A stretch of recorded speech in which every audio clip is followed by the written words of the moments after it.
What's up, guys? Welcome back to Newswave. So yesterday we did have that PlayStation showcase. It was a little over 40 minutes long, and there were some pretty hype announcements in there, mostly at the end from Insomniac, but we're going to go over a bunch of that here today. Also, we are going to be talking about a potential price cut coming to Nintendo Switch as soon as next week, according to a pretty reliable source, and we're also going to talk about some big milestones actually hit by Nintendo and Sony in Japan. Guys, if you enjoy these videos, make sure that like button helps out a ton. And if you're new here to the Spawnwave channel, make sure you subscribe down below and ring that notification bell so you can keep up to date with all the uploads here on the channel. And we're going to start today with an update to the Nintendo Lego collaboration with that question mark block that was teased. Turns out, just before Newswave went up, they decided to reveal what it was. And you know what?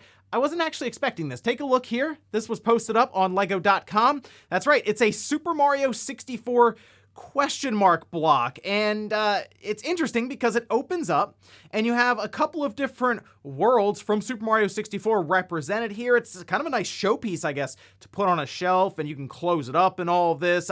It's coming out October 1st at an expected price of $170. Like these Lego sets from Nintendo and Lego, they tend to be more expensive. It seems like they're a bit more intricate here as well, like that NES with the TV, and obviously collectors will be all over this. And I like the idea of this in its finished and completed form. I don't know if I like the idea of having to put it all together, but certainly something to look into if you liked that NES that came out. This obviously playing up to more of the Mario 64 crowd, but still something cool to have if you like putting them together, as you end up with a pretty nice showpiece at the end. Also, we did have the next Halo Infinite flight announced. We can see this over on Twitter, posted up by the Halo account, saying the next Halo Infinite multiplayer preview is targeted to arrive on September 24th.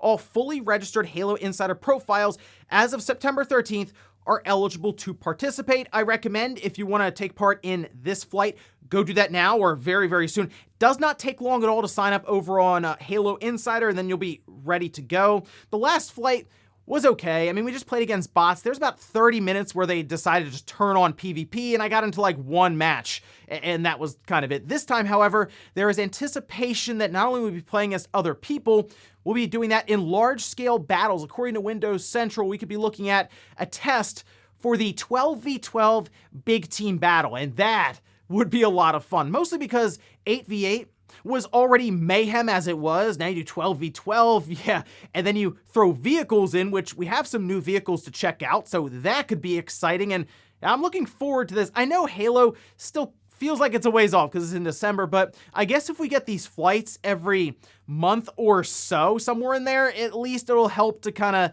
of give us something to do with Halo as we work up towards the release. So I recommend go ahead, get signed up for the Halo Insider program so you can check this out later on this month. Oh, and we did get an announcement for new characters being added to the Super Monkey Ball game that's coming up here in a few weeks now, and we'll take a look at the trailer. Yeah, that's right. It's the Sega Legends pack, and it's a Game Gear, a Sega Saturn, and a Dreamcast. Now, they do describe it with their video here, saying these three console legends are included as part of the Digital Deluxe Edition or available together as the Sega Legends pack for $4.99 or equivalent. That's, of course, Switch, PS4, PS5, Steam, Xbox One, Series, all of that. That's coming out October 5th, and I should probably apologize for this one, as I was so shocked that a lot of this stuff was just being unlocked through gameplay that I was like, wow, Sega's really just giving all this stuff away, and now we're seeing a lot of DLC being added in, so yeah, my bad on that one. And guys, with some of the quick news out of the way, let's get into the bigger stuff. Let's start right away with the PlayStation Showcase. It happened yesterday, 4 p.m. Eastern Time, and the hype, the expectations, the anticipation was through the roof. Seriously, people were hoping to see all kinds of stuff here, and some of it delivered. Other times it had kind of points where it was just kind of boring, really. People were kind of checked out because some of these games we had seen like 20 times already. But let's head down the list here, and then we'll stop and talk about some of the bigger reveals. We're going to start with Deathloop for some reason. I don't really know who decided it was a good idea to just put more Deathloop in there. Like, who looked at this entire lineup and was like, you know what? We need more Deathloop. We absolutely do. But there you go. It's coming out next week. I was already going to pick it up, but I've seen it so many times now. I just expect to put the disc in to the PS5 and like the credits are just going to start rolling, right? All the achievements or all the trophies are just going to start unlocking left and right. GTA 5 and GTA Online actually got pushed to next year for the PS5. That's March 2022. They showed us Marvel's Guardians of the Galaxies again for some reason. Rainbow Six Extraction, again, for some reason. Tiny Tina's Wonderland, the gameplay trailer, and I'm sure Borderlands fans were pretty excited to see that one. Blood Hunt, that's coming to the PlayStation 5 in 2021, so we'll look forward to that. Project Eve, all right, so they showed gameplay for this and immediately started drawing comparisons to games like Bayonetta, because it's kind of that stylized action game, and it looks pretty cool. This was announced a couple of years ago, and looking through the blog post, they're not prepared to put out any kind of release date or window or anything like that, but from what they showed here with the gameplay, it looked pretty interesting, pretty fun. So we'll keep an eye on Project Eve as we go forward. One of the big announcements got people really hyped up, myself included, especially if maybe you're a little older, maybe back on the original Xbox, you remember Knights of the Old Republic, that rumored remake. It is a thing. They decided to announce it here. It looks like it's going to be a PlayStation 5 console exclusive at launch, so we'll see how long the timed exclusivity is on that, months, maybe a year. And it looks like members of the original Knights of the Republic team are on board helping to develop this. So I feel a little better because Aspyr is doing the remake. They typically do remasters. So for the older Star Wars games that have been brought up with Lucasfilm, they've been doing that. So to hear that they are going to attempt a full-on remake of a very beloved game in the Star Wars video game universe, well, we'll see what happens there. Alan Wake Remastered, they did show a full trailer for that, of course, coming to the PS4 and the PS5 as well as other platforms October 5th. Ghostwire Tokyo got actually a pretty good trailer. A lot of gameplay was shown, and they kind of dove a bit more into the story itself, and they put a spring 2022 release window on that one. Forspoken looks better and better as they show it. That also got a release window of spring 2022, and some of the traversal, the visuals, there's a lot to like here with Forspoken, so we'll keep an eye on that as we head towards its release in spring next year. They showed the Uncharted Legacy of Thieves collection. This is going to have Lost Legacy and Uncharted 4 as a single package. It's coming to the PlayStation 5 and PC early 2022. According to Sony, it's going to release on the PS5 first and then go to PC later on. But I'm a little confused on the PS5 situation here, mostly because we can already play on Uncharted 4 and Lost Legacy on the PS5 as it is through backwards compatibility. In fact, Uncharted 4 is one of the games they just give you for the PlayStation Plus collection, so are they just going to sell this again to everyone? I mean, they've done that already with some of these director's cuts, so I guess, and that seems like something that could be a patch, though, for the PS5. We'll see. The PC version will be very interesting, and it was something to see here because it came up and said PS5 and PC, so there you have it. They unveiled a PC game during the PlayStation Showcase. We did get a nice lengthy gameplay trailer for Gran Turismo 7 showing off some of the single player stuff, so good to see kind of the campaign and all of that there. Coming out on the PS5 and PS4, releasing at the same time, March 4th, 2022, so good to see that will be fairly early, actually in 2022, just a couple of weeks after Horizon releases, so I am on Gran Turismo 7 day one, looking forward to it. And then we got towards the end, and we had some pretty big reveals here from Insomniac. And these reveals were so big that on PlayStation Blog, they decided to take both of these games and give them their own blog post with Insomniac kind of going over what exactly we saw here. And I guess we'll start at the top with Spider-Man 2. We'll head over here to PlayStation Blog, where they say, let's start with the one most of you probably could have guessed, Marvel Spider-Man 2. We're so thrilled to continue the journey of both Peter Parker and Miles Morales in their most epic single-player adventure yet, coming exclusively to PlayStation 5 consoles in 2023. I feel like most of us figured, okay, it's not showing up until 2023. It's about 2 years from now. I would hope they're not still focusing on that PlayStation 4. However, Sony has been kind of waffling a bit on this cross-gen stuff, so I guess you never know. Good to see them confirm it here, and wow, you want to talk about hype? They show Venom in that trailer. Yeah, I'm sure a lot of people online just yelled out loud when they saw that. Oh, that's going to be awesome. Because, of course, I'm sure they'll have other villains and characters in here. And this is going to be really cool. I mean, visually speaking, the trailer sure is like a lot of CGI. But, like, we've seen Insomniac produce some incredible visuals with Spider-Man on the PS4 and the PS5 now with the remaster and Miles Morales. I am looking forward to what they can do with Spider-Man 2 exclusively on the PS5. We're just gonna have to wait a while for it. Now, the other reveal was kind of out of left field. No one saw this coming. Marvel's Wolverine. They say it's a standalone game being directed by Brian Horton, who's the creative director, and Cameron Christian, game director, who recently led the creative efforts on Marvel's Spider-Man Miles Morales, a game we're extremely proud of at Insomniac. In the vein of our Spider-Man games, our goal here is to not only respect the DNA of what makes the character so popular, but also look for opportunities to make it feel fresh and truly reflect the Insomniac spirit.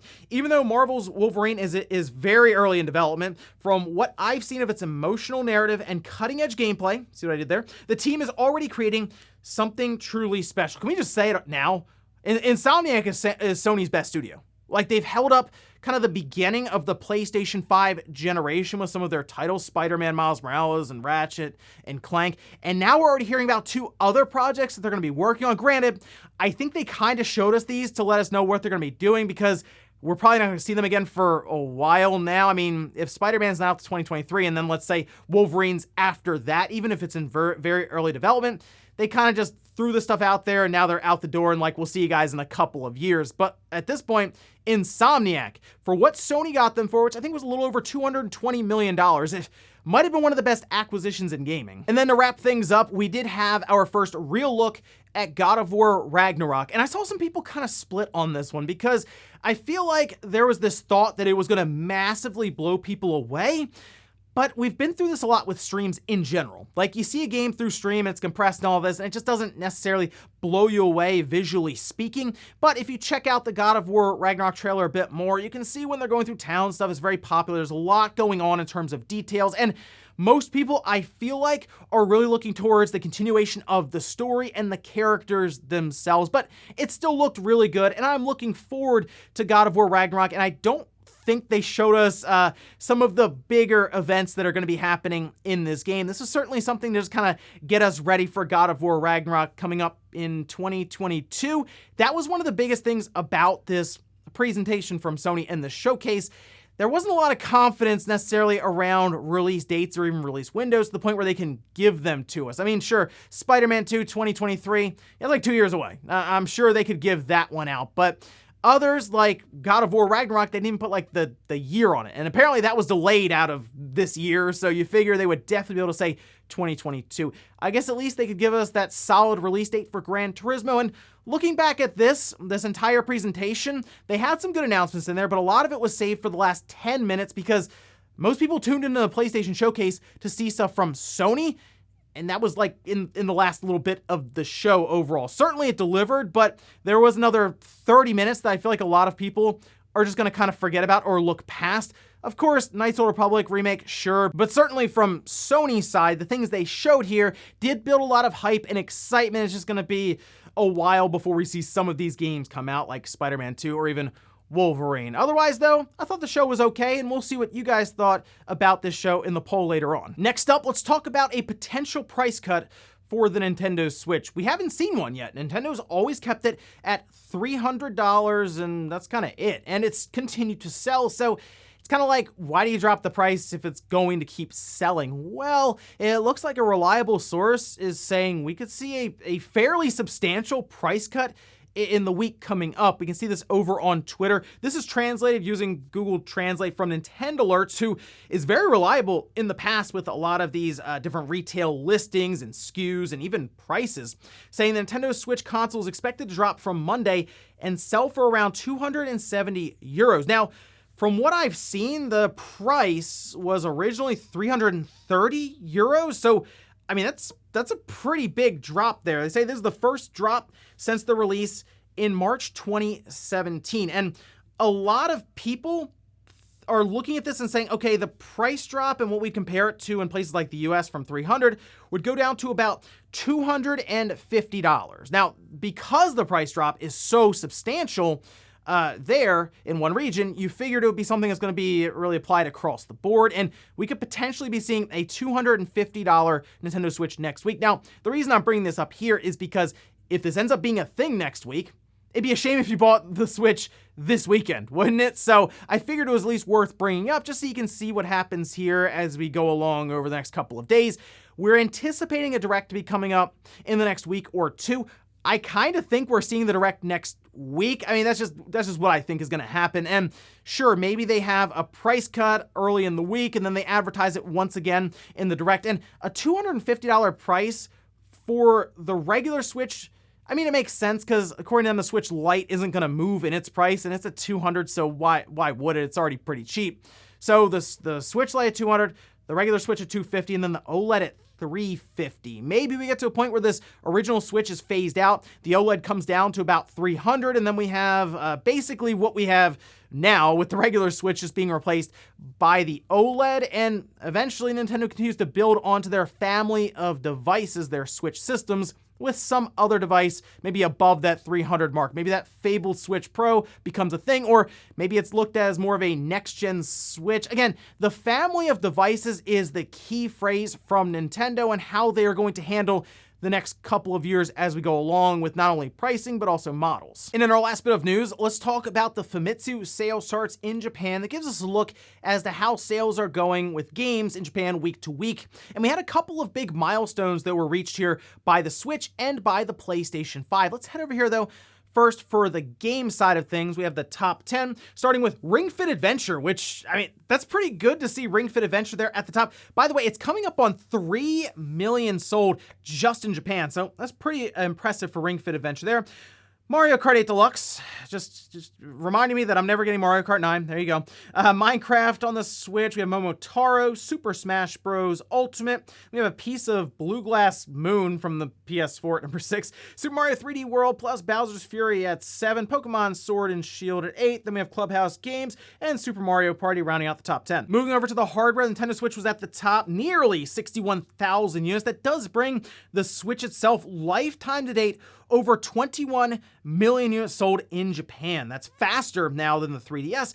I think a little slower than the DS, but if we're comparing a system to the DS in general when it comes to sales, that's pretty good company to be in for the Switch. So it continues to roll along here, and I'm still thinking this holiday, we're going to see the Switch pass the Wii, like right at the end. I think it's going to cross the 101 million unit mark. It's going to be very close. The PS5, though, 17,000 units. That does bring the lifetime to date sales for the PS5 over 1 million units. That is faster than the PlayStation 4. It is still below, I believe, the PS3 and the PSP. But still, hey, the PS5 rolling along there, not bad though, with a pretty slow start due to the console shortages there, crossing 1 million units. For a system as massive as it is and how Japan is kind of moving away from the home console market, I think that's pretty impressive for the PS5 there. The Xbox Series, actually just over 2,600 units. You know what? That's at 85,901. That is coming up on the lifetime sales of the Xbox One in Japan already. So it's not nearly as impressive as what we see from the Switch or the PS5, but if you compare the Xbox Series kind of just like the Xbox sales in Japan, it does appear to be moving along well enough. The PS4, 1,400 units, then the 3DS at 746. But overall, pretty impressive numbers across the board here, especially for Nintendo and Sony. And on the Switch's side, it is kind of creeping up now on the 3DS lifetime sales in Japan, that being at about 24.5 million units. Could be something we're talking about at the end of next year as the Switch works to pass that, and then who knows, maybe it's on to the DS. And before we go to the comment of the day, we're taking a little poll that I posted up yesterday where I asked, give the PlayStation Showcase a letter grade. 26% said an A, 42% said a B, 18% said C, 4% said D, and then 9% said F. I should have asked, give the PlayStation Showcase a letter grade for the first 30 minutes. Because I did notice a lot of people, especially if you weren't in Nice Old Republic, you were like, what's going on here? Where are the Sony games? Where are the PlayStation first party titles? But that last 10 minutes for a lot of people certainly saved it. I said it was around a B or a B minus in general from what was shown. And if it wasn't for that last 10 minutes, it probably would have been a lot lower on the scale for me. And we'll finish up with the comment of the day as you're seeing here. This is from Blade saying, expectation, PS5 Pro, reality, PS5 OLED. So I was thinking about this. All right, what would be the PS5 OLED in that situation? Like, we're getting all these rumors that are building up. PS5 Pro, it's gonna be incredible, super powerful. It's gonna do 32K. It's gonna be the size of your refrigerator, all this, right? And then it comes out and it's a PS5 Slim that still uses the same hardware. Smaller form factor, but like nothing outside of that. Although, I would be okay with a PS5 Slim, just see what they're able to do with the technology inside, but also make it so that it's not this massive thing next to your TV. And ladies and gentlemen, that's gonna do it here for Newswave. If you enjoyed this video, guys, hit that like button, really helps out. If not, hit the dislike. Leave comments down below about everything we talked about here today. Was the PlayStation Showcase? What did you think of it? And what were your favorite announcements there? And then also, what about this potential price cut for the Nintendo Switch? Do you think Nintendo's trying to position and eventually phase it out so that we're back down to 2 models with the OLED and the Switch Lite? Thanks guys for watching. Have a great weekend. I'll see you back here Monday morning, 8 a.m. Eastern Time for Newswave.